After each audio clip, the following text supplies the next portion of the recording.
السلام علیکم ورحمۃ اللہ وبرکاتہ۔ وعلیکم شیخ میرا السلام۔ سوال تھا کہ سورہ واقعہ کی کیا وہ جو حدیث ہے وہ صحیح ہے کہ اس کی فضیلت ہے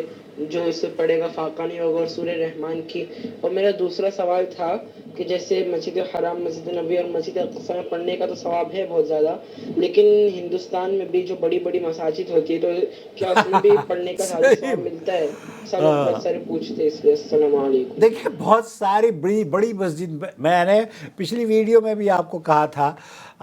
کہ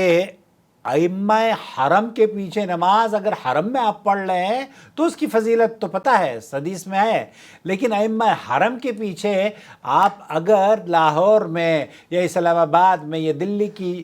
جامع مسجد میں نماز پڑھ رہے ہیں تو اس کی فضیلت کسی حدیث میں نہیں آئی ہے۔ یہ لوگوں کا شوق اور ان کا جذبہ رہتا ہے کہ امام حرم آئے ہوئے ہیں تب ہم آ کے ان کے پیچھے نماز پڑھتے ہیں۔ یہاں اگر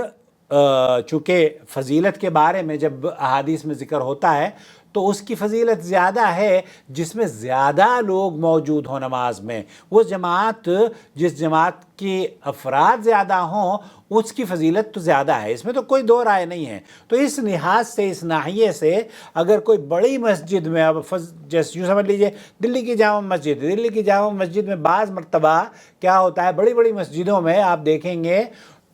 پڑھانے والا ایک ہوتا ہے اور پڑھنے والے 3-4 ہوتے ہیں بس، باقی سب اپنے محلے کی مسجدوں میں پڑھتے ہوں گے، شاید فجر میں اکثر یہی ہوتا ہوگا۔ تو ایسی صورت میں آپ کو وہاں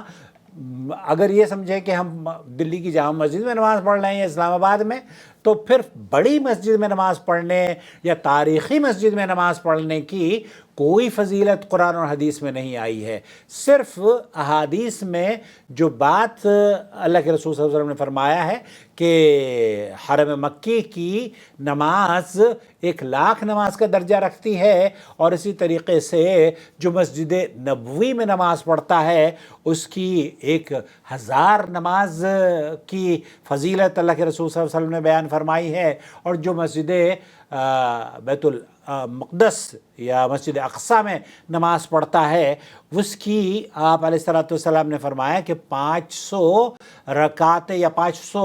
نماز کی فضیلت اللہ کے رسول صلی اللہ علیہ وسلم نے بیان فرمائی ہے۔ یہ تو فضیلت ہے۔ اللہ تعالیٰ مجھے اور آپ کو اس فضیلت سے ہمکنار کرنے کی توفیق عطا فرمائے، اور مجھے اور آپ کو اور ہمارے ویور کو بیت المقدس فلسطین جانے کی اور وہاں نماز ادا کرنے کی توفیق بخشے۔ اللہ تعالیٰ اہل فلسطین کو